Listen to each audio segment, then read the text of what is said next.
আজকে করব আমরা চিলি মাশরুম। প্রথমে মাশরুমগুলোকে একে একে ছাড়িয়ে নেব। মাশরুমগুলোর সাইজ দেখেছেন আপনারা? এই মাশরুম চিলি আমার মায়ের থেকে শিখেছিলাম। এরপরে মাশরুমগুলোকে একে একে কেটে নেব।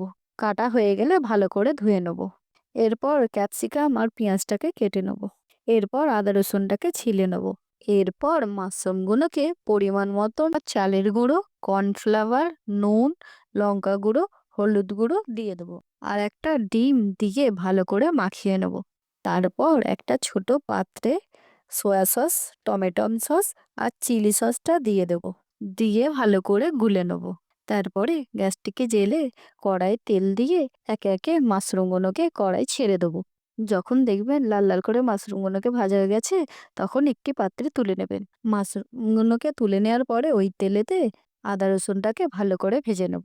আদা রসুনটা ভালো করে ভাজা হয়ে গেলে পেঁয়াজটা আর ক্যাপসিকামটা দিয়ে দেবো। তারপর নুন আর তৈরি করা সসটাকে দিয়ে দেবো। তারপর হালকা জল দিয়ে ভালো করে ফুটিয়ে নেব। একটু ফুটে গেলে একটু চিনি, কর্নফ্লাওয়ার জলে গুলে দিয়ে দেবো। তারপর গাঢ় হয়ে গেলে ভেজে রাখা মাশরুমগুলোকে দিয়ে ভালো করে নাড়াচাড়া করে নেব। যখন তৈরি হয়ে যাবে একটি পাত্রে নামিয়ে নেব। তারপরে একটু ধনেপাতা আর সাদা তিল দিলেই তৈরি আমাদের চিলি মাশরুম।